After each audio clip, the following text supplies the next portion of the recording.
Now let's look at a case of an ASS triangle where there's two triangles. So the problem might start out and it might simply say solve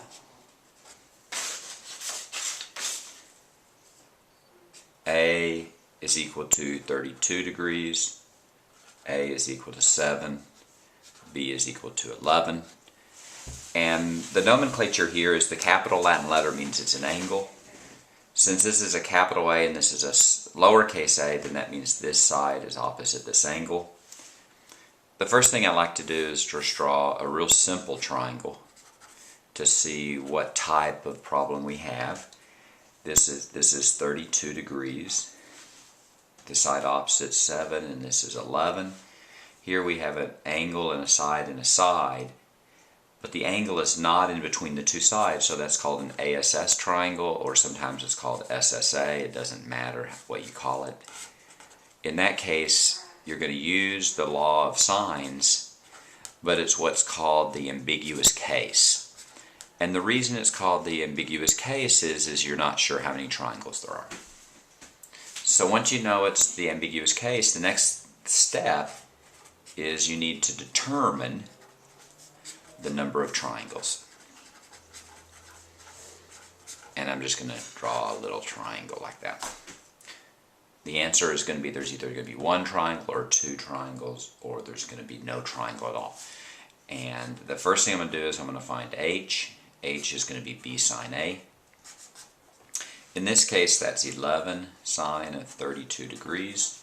I'm going to use my calculator to figure out what that is. That's 11 sine of 32. I get 5.8 roughly. And then what I'm going to do is I'm going to apply some rules.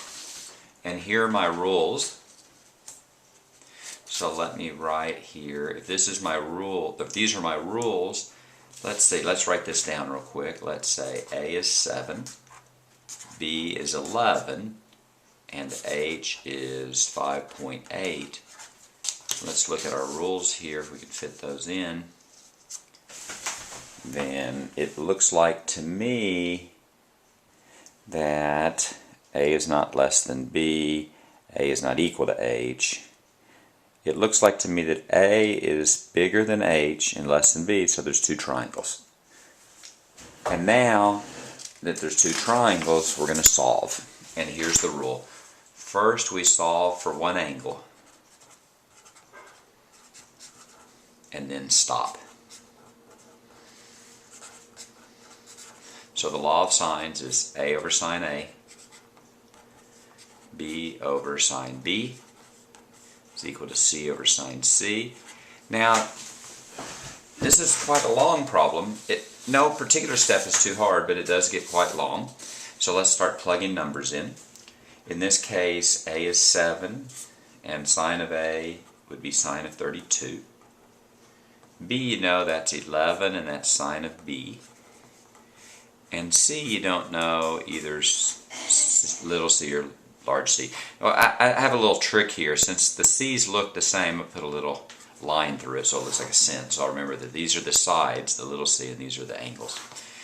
Now sine, and 7 is sine 32, actually I can figure out what that is in a decimal. So let's go 7 divided by sine of 32 degrees, and you get roughly 13.2. So 13.2 is equal to 11 over sine B, and now I can solve for B here. I'm going to first multiply by sine B. I'm going to divide by 13.2.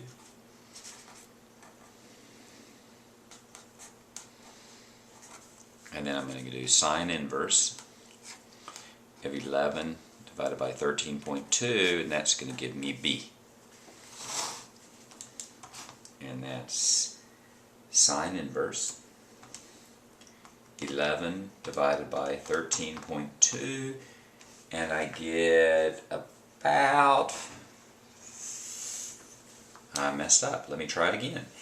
You do sine inverse 11 divided by 13.2 32, and this time I get about 56 degrees. So that's going to be angle B. Now, at that point, I stop.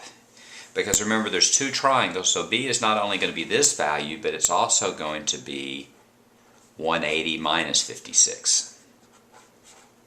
And that's kind of related to the butterfly problem. So that's 124. So now I make a table. I have triangle number 1 and triangle number 2. I have angle A, angle B, and angle C. A is given, it's 32 degrees. That means it's 32 degrees in both triangles. Angle B, I solve for, it's either 56 degrees or 180 minus 56, 124. Now, since I know in triangle number 1, I know angle A and B, and I know that all three angles have to equal to 180, so I can just go 32 plus 56 is equal to 88 degrees, and the third angle has to be 180 minus 88, which I think is 92. Let's see, 10, 8, that's 2, 17, 92 degrees. So in the first triangle, the angles are 32, 56, and 92. Let's look at the case in the next triangle.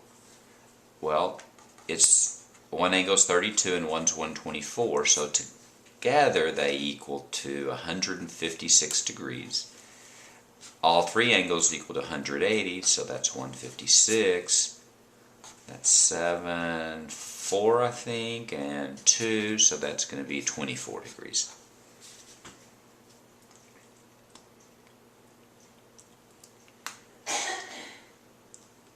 And sometimes you can stop there, right? If they ask you for the angle C, which they often do, your answer would be 92 degrees or 24 degrees.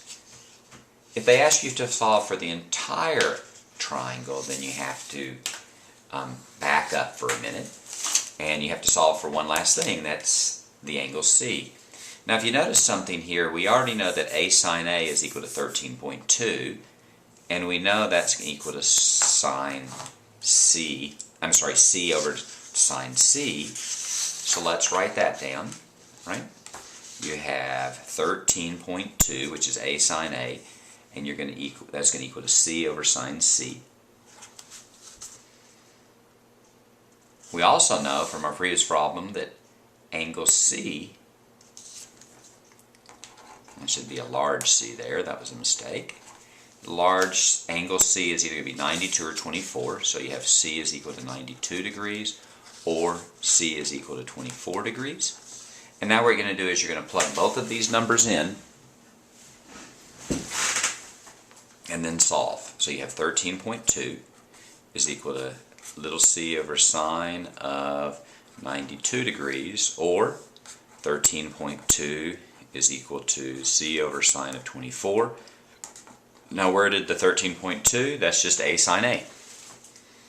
Here let's multiply by sine of 92. So you have 13.2 times sine of 92 is equal to C. Just plug that in your calculator. 13.2 times sine of 92. And your answer is 13.1. Actually closer to 13.2. And that should be little c. Over here we multiply both sides by sine of 24, so you have 13.2 sine of 24 is equal to little c. Let's plug that in.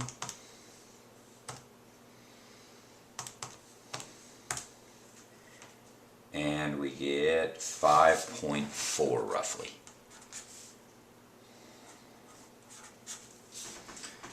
And that's your triangles. What we have is we have two triangles. Little c is equal to 13.2 or 5.4. From the previous problem, we know that angle B, right, is equal to 56 degrees, and angle C is 92 degrees, or angle B is equal to 124 degrees, and angle C is equal to 24 degrees. You have two triangles, so you have two set of answers, and that's your problem. A long problem, but one that in each particular step isn't too hard.